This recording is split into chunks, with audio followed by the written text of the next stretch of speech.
28 मार्च 2025 को रात के करीबन 12:45 का समय हो रहा था और म्यांमार की सड़कों पर सन्नाटा पसरा हुआ था। लोग अपने अपने घरों में गहरी नींद में सो रहे थे, कुछ अपने सपनों में खोए हुए थे तो कुछ दिन भर की थकान मिटा रहे थे। लेकिन किसी को अंदाजा भी नहीं था कि चंद मिनटों में उनकी दुनिया हमेशा के लिए बदलने वाली थी। और अगले ही पल रात के 12:50 पर अचानक से धरती कांप उठी। एक जोरदार गड़गड़ाहट के साथ इमारतें हिलने लगी। लोग हड़बड़ा कर जागे, लेकिन इससे पहले कि वो कुछ समझ पाते कई मकान जमींदोज हो चुके थे। 7.7 यानी कि 7.7 तीव्रता वाले इस भूकंप ने पूरे म्यांमार को हिला कर रख दिया था। चारों ओर चीख पुकार मच गई थी। नींद में सोए कई लोग हमेशा के लिए खामोश हो गए और जो बचे वो अपनों को ढूंढते हुए मलबे के ढेर के बीच भटक रहे थे। ये ऐसी तबाही थी जिसने एक बार फिर से हम इंसानों को सोचने पर मजबूर कर दिया कि क्या ये धरती सुरक्षित है या फिर ऐसी तबाही आगे भी होती रहेगी। आज के इस वीडियो में हम इसी दर्दनाक हादसे की पूरी कहानी को समझेंगे। म्यांमार, जिसे पहले बर्मा के नाम से जाना जाता था, दक्षिण पूर्व एशिया का एक महत्वपूर्ण देश है। ये भारत, बांग्लादेश, चाइना, लाओस और थाईलैंड से घिरा हुआ है। इसकी राजधानी नेपिडो है, जबकि सबसे बड़ा शहर यांगोन है। म्यांमार के मध्य में स्थित एक और खूबसूरत शहर मंडाले है, जो कि म्यांमार में हुए भूकंप का केंद्र था। कुछ रिपोर्ट्स ये भी बताती हैं कि सागाइंग शहर, जो कि मंडाले के पास है, वो भी भूकंप के केंद्र के बहुत करीब था। भूकंप के झटके पड़ोसी देशों भारत, बांग्लादेश, थाईलैंड और चीन तक भी महसूस किए गए। ये भूकंप कोई आम आपदा नहीं थी। इमारतें ताश के पत्तों की तरह ढह गईं, सड़कें फट गईं और बिजली गुल हो गई। पूरी रात दहशत में बीती, क्योंकि ये सिर्फ एक झटका नहीं था। आफ्टर शॉक्स ने तबाही को और भी गहरा कर दिया था। जिन मकानों ने सालों तक अपने मालिकों को छांव दी, वो अब खुद मलबे में तब्दील हो चुके थे। चारों तरफ सिर्फ चीख पुकार थी। कोई मदद के लिए पुकार रहा था तो कोई अपनों को ढूंढ रहा था। रिक्टर स्केल पर इसकी तीव्रता 7.7 यानी कि 7.7 थी और इसकी गहराई सिर्फ 10 किलोमीटर थी, यानी कि ये जमीन की सतह के बहुत करीब था और इसी वजह से इसका असर इतना भयानक हुआ। अब आपके मन में ये सवाल उठ रहा होगा कि आखिरकार ये भूकंप आते ही क्यों हैं? चलिए इसे थोड़ा वैज्ञानिक तरीके से समझते हैं। दरअसल म्यांमार की जमीन के नीचे एक खतरनाक खेल चल रहा है। Myanmar 4 plates, Indian plate, Eurasian plate, सुंडा प्लेट और बर्मा प्लेट के टकराव का नतीजा है। इन्हीं प्लेट्स की हलचल से म्यांमार बार बार हिल उठता है। म्यांमार के पश्चिम तट, कोको आइलैंड्स और रैखन कोस्ट के पास एक खतरनाक टेक्टोनिक बॉर्डर है, जिसे सुंडा मेगा थ्रस्ट कहते हैं। यही वो जगह है जहां इंडियन प्लेट्स और बर्मा प्लेट एक दूसरे से टकराती हैं और जमीन के अंदर जबरदस्त तनाव पैदा होता है। अब सवाल यह है कि जब ये तनाव हद से ज्यादा बढ़ जाता है तब क्या होता है? तो इसका जवाब साधारण सा है, आता है भूकंप। लेकिन सोचने वाली बात यह है कि म्यांमार की धरती बार बार क्यों हिलती है? म्यांमार के नीचे से एक 1400 किलोमीटर लंबा टेक्टोनिक फॉल्ट गुजरता है, जिसे सैगिंग फॉल्ट कहा जाता है। ये बर्मा और सुंडा प्लेट के बीच की सीमा बनाता है और हर साल 18 से 49 किलोमीटर तक खिसकता रहता है। दोस्तों, आपको ये मामूली सा लग सकता है, लेकिन जब ये ज्यादा दबाव बना लेता है तो शहरों को हिला देने वाले बड़े भूकंप आते हैं। अब तक म्यांमार में कई खतरनाक भूकंप आ चुके हैं। 1930 में 2 बड़े भूकंप आए। एक का मैग्नीट्यूड 7.3 और दूसरे का मैग्नीट्यूड 7.5 के पास था। फिर 1931, 1946 और 1975 में विनाशकारी झटके आए। इससे पहले 1762 में आया 8.5 से 8.8 का भूकंप, जिसने पूरे रैखन कोस्ट को ही तबाह कर दिया था। और यही सैगिंग फॉल्ट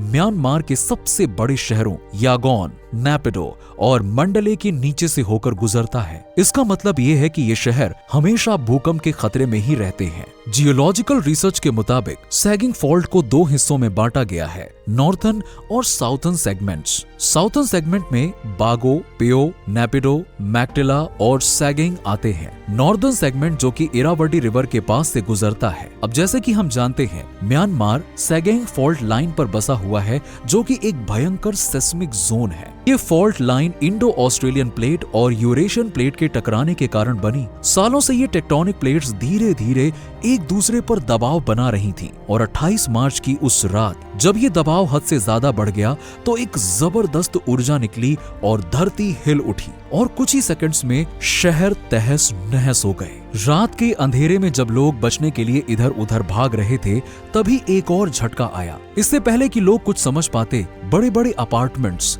ऐतिहासिक मंदिर, पुल और बाजार जमीन के अंदर समा चुके थे। मंडाले में एक स्कूल की 3 मंजिला इमारत गिर गई जिसमें दर्जनों बच्चे फंस गए। सरकारी रिपोर्ट्स के मुताबिक इस भूकंप में 3600 से ज्यादा लोगों की जान गई और 3900 से अधिक लोग घायल हुए। 10,000 से ज्यादा घर क्षतिग्रस्त हो गए। सिर्फ म्यांमार ही नहीं, थाईलैंड, बांग्लादेश, भारत और लाओस तक इसके झटके महसूस किए गए। और तो और इसका असर 1000 किलोमीटर दूर थाईलैंड की राजधानी बैंकॉक तक भी पहुंचा। वहां एक अधूरी हाई राइज बिल्डिंग ढह गई जिसमें कई मजदूर काम कर रहे थे। इस हादसे में कम से कम 21 लोग मारे गए। इस भूकंप के बाद दुनिया भर से मदद के हाथ आगे आए। चीन ने अपनी 400 लोगों की सर्च और रेस्क्यू टीम भेजी जो मंडाले में कई लोगों को जिंदा निकालने में कामयाब रही। उन्होंने $14 मिलियन की आर्थिक मदद भी दी। मलेशिया की स्मार्ट टीम ने सैगिंग में 4 शव बरामद किए और वहां राहत कार्यों में जुटी रही। भारत ने भी ऑपरेशन बर्मा शुरू किया जिसमें 15 टन राहत सामग्री, तंबू, कंबल, खाना, दवाइयां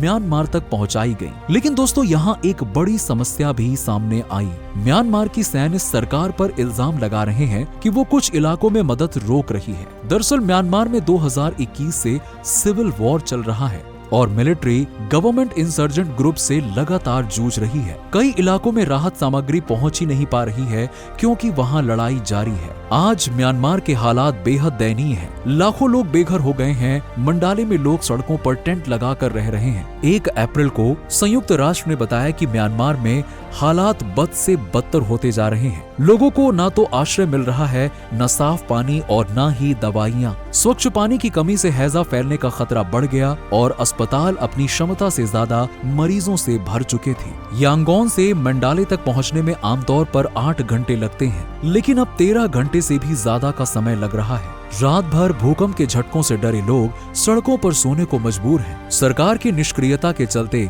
आम लोग ही खुद को बचाने में लगे थे। 29 मार्च को राहत दल मलबे में फंसे 90 लोगों को निकालने में जुटे थे, लेकिन सीमित संसाधनों ने मुश्किलें बढ़ा दी। अस्पताल मरीजों से भर गए थे और कई लोगों को बाहर ही इलाज दिया जा रहा था। सगेंग में शवों को दफनाने की जगह कम पड़ गई, इसीलिए कुछ को मंडाले भेजा गया, लेकिन वहां भी स्थिति खराब थी। श्मशान घाटों में जगह ही नहीं बची थी और शव सड़ने लगे थे। वहीं नेपिडो में ढही इमारतों के बीच सरकारी कर्मचारी खुले में काम कर रहे थे। इस बीच एक अच्छी खबर ये है कि 3 ब्रदरहुड अलायंस नाम के विद्रोही समूह ने 1 महीने का सीज फायर घोषित किया है ताकि राहत कार्यों में मदद हो सके। लेकिन दोस्तों ये भूकंप म्यांमार के लिए सिर्फ एक प्राकृतिक आपदा नहीं है, ये एक दोहरी मार है। एक तरफ सिविल वॉर की आग और दूसरी तरफ प्रकृति का कहर। क्या म्यांमार फिर से खड़ा हो पाएगा? म्यांमार में आए भूकंप ने यह साबित कर दिया कि अगर तैयारियां ना हो तो जान माल का नुकसान कई गुना तक बढ़ सकता है। अब सवाल ये उठता है कि आखिरकार इससे बचा कैसे जाए। भूकंप के प्रभावों को कम करने के लिए